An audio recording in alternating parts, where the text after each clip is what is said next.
Nagtesting nga kami ng mga isda pagkatapos may sumunod na naman sa amin dito sa agubatang ito. Sabi ko sa inyo, boy, kanina pa. Nagsimula muna kami sa pagkuha na itong mga bulate. Ito kasi yung pinakamabisa na pangpain sa mga isda. Pagkatapos dumiretso na kami sa ilog. Kung makikita nyo pre, talagang napaka-solid ng mga isda dito sa ilog na to. Hindi talaga kami sigurado kung makakahuli kami, pero maya-maya lang, kinagat na.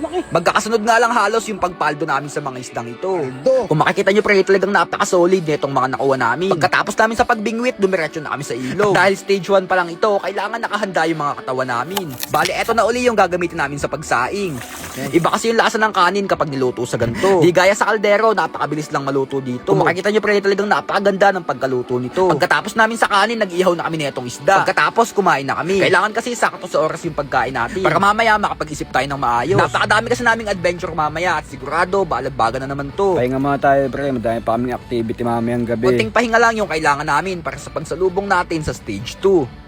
Maya-maya lang nagsimula ng dumili. Kaya nagsimula na kaming tumawid dito sa maliit na sapa na to. At di namin inaasahan na unang salta namin, makakasalubong namin itong napaka-solid na abuhan na to. At alam nyo ba na dito sa 1X websites, pwede kayo ditong manood ng real-time live games. Katulad ng NBA, PBA at madami pang iba. At bukod dito pre, pwede nyo na ding malaman dito yung stats, standing at scores ng iba't ibang team. Pindutin nyo lang yung link sa comment section kung gusto nyo mag-register. At huwag nyo kakalimutang gamitin yung promo code natin na ADGame. Okay? Hindi talaga namin naasahan na makakasalubong namin to. Dahil kung makikita nyo pre, nasa daan talaga yan. At talagang napakabihira na lang ngayon ng mga gantong klaseng gagamba. Bala dalawang klase yung nakuha namin ganto, kulay itim tapos kulay pula. Nagtuloy-tuloy nga yung buenas namin. Hanggang sa maya-maya lang may sumalubong sa amin tunog na hindi namin inaasahan.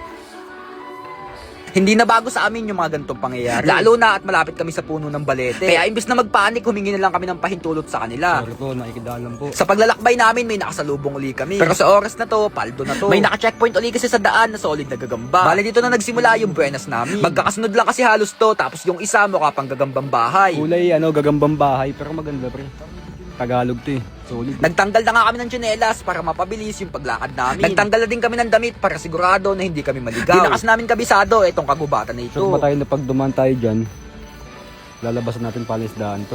Sige, testing natin. Baba na tayo. Nakapag-desisyon nga kami na dumaan dito sa Putikan. Wala kasing ibang way para makapasok tayo sa pangatlong stage. Lalim ng putik. Sa paglakbay nga namin, nakakita kami ng iba't ibang panghuli ng alimasag. Merong gawa sa kawayan, tapos gawa sa lambat. Nadaanan din namin yung pahingahan ng mga nag-uuli. Napakasimple nga lang nito pre, pero napakalaking tulong nito. Maya-maya lang nadaanan namin yung spot na itong mga bagungon. Saktong-sakto ito dahil di pa kami kumakain ng hapunan. Kung makikita nyo pre, napakalalaki talaga na. At sigurado, paldo tayo dito sa ginataan na may pako. Bakit yung nilalagyan ng pako?